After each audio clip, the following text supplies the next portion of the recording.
Global Transformation Astrology, GTA, with William Stickevers. So the next thing I want to talk about is the election. Again, almost 365 days away. And there are two events unfolding in front of our eyes. The Democrats have attacked Trump with unprecedented lawfare, not warfare, but lawfare. And the House of Representatives is starting to move forward with its formal proceedings to impeach Joe Biden. The recent ousting of McCarthy, right, House Speaker, plays into this. We're getting now confirmation that McCarthy promised conservative Republicans in the House, in the Congress, that impeachment would go forward, while telling moderate Republicans that he wouldn't go forward with impeachment. That was one of the reasons he was ousted, because there's enough Republicans that want to impeach Joe Biden. They know they have the evidence on him. They just found that $200,000 check, right?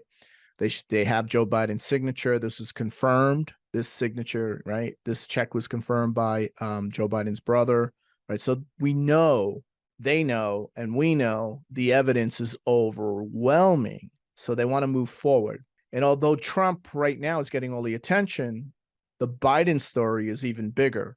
And the legacy media, under instructions by the deep state, are ignoring it almost entirely. I mean, not almost entirely, entirely.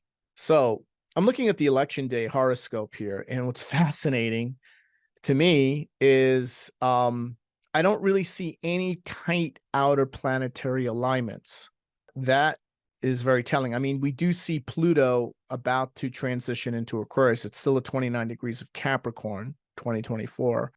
But we don't see any tight alignments. The Jupiter-Uranus conjunction occurs in April, and then Jupiter separates and changes signs.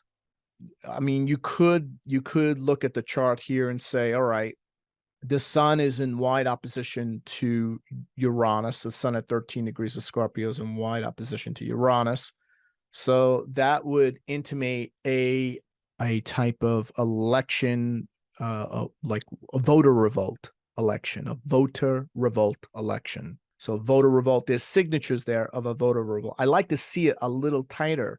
Now, what it could mean is if the election can't be determined by November 5th, the sun will keep moving forward until it makes an exact opposition about a week later. So it could be that we see a voter revolt take place as they're still tallying mail-in votes, voter mail-ins, right? Where, you know, or there's certain election, you know, there's certain problems with the election procedure. But again, it's not close enough here. I mean, I'm looking for other things. The moon just ingresses into Capricorn.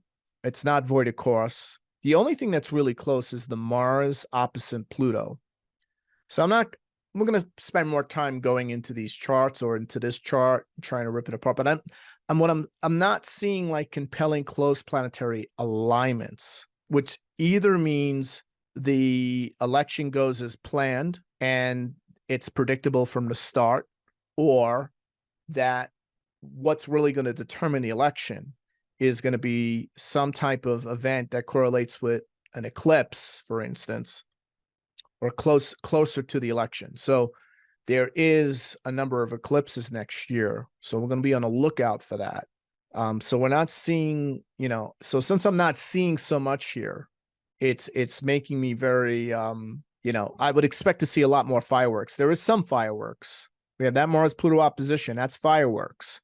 That means there's going to be a certain contingent that are going to be furious. They're going to be a torrent of fury, a burn the bridges, do whatever it takes. But we're also going to see a voter revolt of some type, no doubt.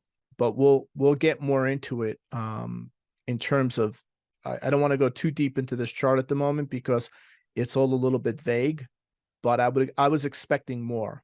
So what can we see? Well, one of the things is the fact that the Trump indictments are already handed up. So there are 2 federal cases, 2 state cases, and 91 felony charges in total. The trial dates have been announced for March 2024, but the pretrial motions are in full swing. On top of that, there's an effort at the state level to remove Trump from any ballot under the so-called insurrection clause or Section 3 of the 14th Amendment. That's a good way to start a revolution almost overnight. However, if that happens in any state, the case will quickly go to the Supreme Court, whether the court likes it or not. That being said, Trump is highly likely to be convicted of something because the jurisdictions were carefully selected by Democratic prosecutors to be 90% Democratic jury pools. So if you look at those specific jury pools of selection, the way people vote, the demographics, all all the different demographic qualities, and the way people vote in that specific jurisdiction, we can say with high certainty the jury pools will be 90% Democrat, and they will be out to convict Trump regardless. So they're going to attempt to convict him. And what's interesting is we see an eclipse, this eclipse here on April 8, 2024, making a direct opposition to Trump's Jupiter. Now that is very fortuitous. So it's very hard to, if it was just a regular person, I would say, you know what, you'll not be found guilty on any of these charges. Now, Trump's also an eclipse baby. So anytime there's an eclipse hitting a planet in his chart, because he's an eclipse, a child of the lunar eclipse, it empowers him, it emboldens him, right? It strengthens him.